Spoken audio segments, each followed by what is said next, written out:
ফেব্রুয়ারি কুয়েতের ইতিহাসে এক মর্মান্তিক ঘটনা ঘটে গিয়েছে।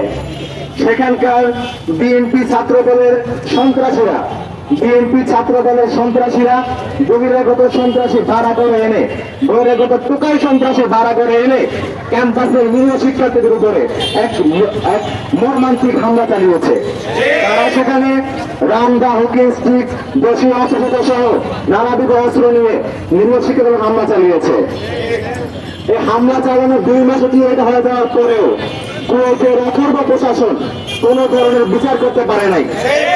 আমরা দেখেছি হামলা কারা চালিয়েছে, যে বিএনপি যুব দলের নেতাকর্মীরা হামলা চালিয়েছে, তাদের প্রত্যেকের পরিচয় বের হয়েছে, প্রত্যেকের দলের পোস্ট ফটো বের হয়েছে। কিন্তু তারপরেও কুয়েতের যে দলকানা প্রশাসন, বিএনপি মনাজির প্রশাসন, তারা অপরাধীদের কোনো বিচার আনতে পারে নাই।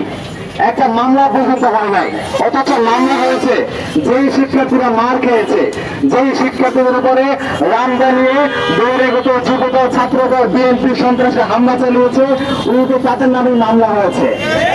আমরা দেখতে পাচ্ছি ভিকটিম হওয়ার পরেও এখনো আবার মিথ্যা মামলার হয়রানির শিকার হচ্ছে কুয়েতের সাধারণ শিক্ষার্থীরা।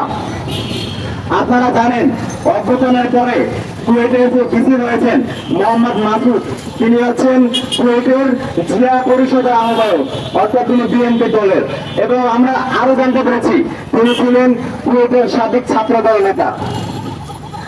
এখন আমাদের মনে স্বাভাবিক প্রশ্ন জাগে, যেহেতু হামলার সাথে বিএনপি ছাত্র দলের নেতারা, কর্মীরা সরাসরি জড়িত ছিল, কিন্তু তারপরেও তাদের কোনো বিচার হচ্ছে না, তাহলে কি এই বিচার হয়ে যাওয়ার পেছনে এই রাজনৈতিক পরিচয় দায়ী কিনা আমাদের প্রশ্ন জাগে। আমরা নতুন স্বাধীন বাংলাদেশে রাজনৈতিক পরিচয়ে অপরাধীদের পার পায়ে যাওয়ার যে সংস্কৃতি, সেই সংস্কৃতি আমরা কোনো কর্মী যথাযথ করব না। অবিলম্বে কুয়েতে হামলার সাথে জড়িত সন্ত্রাসীদেরকে বিচার আওতায় আনতে হবে। আপনারা জানেন যে শিক্ষার্থীরা মার খেয়েছে তাদের মধ্যে 22 জনের মামলা হয়েছে, তারা নাকি সোনার চেন ছিনিয়ে নিচ্ছিল, এই ধরনের মিথ্যা মামলা করেছে বিএনপির মধ্যে, রাজনৈতিক মধ্যে। যে সমস্ত শিক্ষার্থীরা আন্দোলনে জড়িত ছিল, অর্থাৎ ক্যাম্পাসে ছাত্রদের বন্ধ আন্দোলন চলছিল, সেই শিক্ষার্থীদের পরিচয় একদম পূর্ণাঙ্গ ডিটেলস একাডেমিক তথ্য সহ পরিচয় যে মামলাকারীদেরকে তুলে দিয়েছে, তারা তুলে দিয়েছে। অবশ্যই ক্যাম্পাসে যারা এই তদন্ত কমিটির নামে বিচার করার নাম করে বিচারহীনতার সংস্কৃতি তৈরি করার চেষ্টা করছিল, অবশ্যই তাদের চক্রান্ত উচিত। আমরা আজকের এই সমাবেশ থেকে ঢাকা বিশ্ববিদ্যালয়ের শিক্ষার্থীরা ঘোষণা দিচ্ছি, আমরা কুয়েতের সাধারণ শিক্ষার্থীদের সাথে আছি, কুয়েতের মুসলিম শিক্ষার্থীদের সাথে আছি। অবিলম্বে যে পালা প্রশাসন, দলকানা প্রশাসন, নির্বোধ অথর্ব প্রশাসন শিক্ষার্থীদের বিরুদ্ধে অন্যায়ভাবে যে সিদ্ধান্ত নিয়েছে, সেই সিদ্ধান্তে সরে আসতে হবে।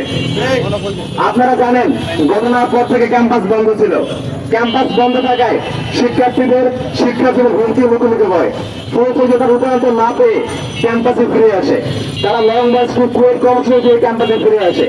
কিন্তু ক্যাম্পাসে ফিরে আসার পরেও প্রশাসনের মন গড়েনি, তারা শিক্ষার্থীদেরকে হলে অ্যালাউ করেনি, সহযোগিতাতে তারা বাইরে রাত কাটিয়েছে। আমরা দেখতে পেয়েছি প্রশাসনিক ভবনের সামনে রাত তারা কাটিয়েছে খোলা আকাশের নিচে, অত্যন্ত লজ্জাজনক একটি বিষয়।